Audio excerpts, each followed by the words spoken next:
दीपावली पर्व की आप सभी को ढेर सारी शुभकामनाएं। ये दीपावली आपके जीवन में ढेर सारी खुशियां और प्रकाश लेकर आए। दिवाली क्यों मनाई जाती है? इसकी एक प्रचलित कथा तो हम सभी जानते हैं कि इस दिन अयोध्या के राजा श्री राम ने रावण का वध करके अयोध्या वापस आए थे और उनके आने की खुशी में पूरी अयोध्या को दीपों से सजा दिया गया था और तभी से ये दीपोत्सव मनाया जाता है दीपावली के रूप में।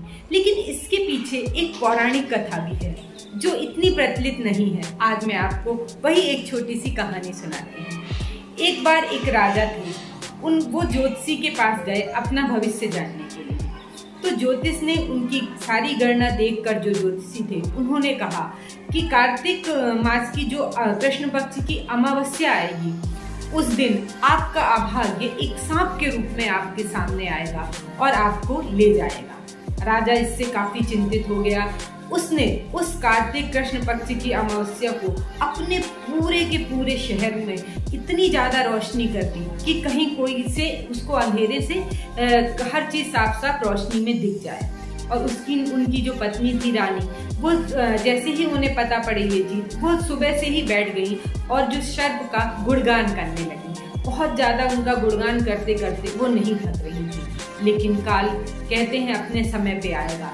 रात में अचानक ही राजा जिस कमरे में सोए हुए थे उनके कमरे के सारे दीपक बुझ गए और एक सांप पता नहीं कहां से आया और उसने राजा को डस दिया और वो राजा की मृत्यु, तुरंत ही राजा की मृत्यु हो गई। रानी बड़ी दुखी हुई, लेकिन उन्होंने अपने मन पे संयम रखा और सर्प का गुणगान जारी रखा। करती रही। काटने के बाद भी उन्होंने उनके गुणगान को नहीं छोड़ा।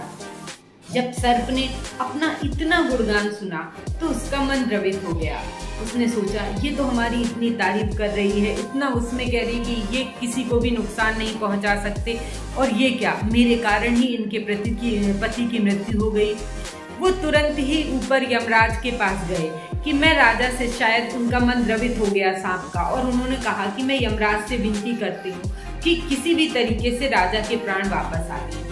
जब वो ऊपर पहुंचे और उन्होंने यमराज से बोला तो यमराज ने राजा का जो है वो खाता खोला, और जब खाता खोला तो उसमें उन्हें शून्य दिखाई पड़ा। इसका मतलब कि पृथ्वी पर राजा का जो टाइम था वो पूर्ण हो चुका था। लेकिन सर्प ने अपनी चतुराई से एक 7 नंबर जो था वो आगे की तरफ रख दिया, मतलब 70 हो गया। यमराज को ये दिखाई पड़ा कि अभी इन राजा को 70 वर्ष और धरती पे जीना है, और ऐसा करके उन्होंने तुरंत ही उनके प्राण जो थे वो वापस कर दिए। जैसे ही राजा को प्राण वापस मिले, चारों तरफ खुशी का माहौल हो गया। दीपोत्सव के रूप में सभी लोगों ने अपने अपने घरों में भी ढेर सारे दीपक जलाए और बहुत सारी खुशियां मनाई। कहा जाता है इस पौराणिक कथा के अनुसार कि तभी से कि कार्तिक की जो ये कृष्ण पक्ष की अमावस्या आती है, इसको दीपोत्सव जला के, ताकि हमारे घरों में कहीं कोई दुर्भाग्य या अभाग्य अंदर ना प्रवेश कर सके, दीपावली मनाई जाने लगी। क्यों, कैसी लगी आपको ये छोटी सी पौराणिक कथा? फिर मिलेंगे आपसे एक नई सोच और एक नई कहानी के साथ। आप सभी को एक बार फिर दीपोत्सव की ढेर सारी शुभकामनाएं।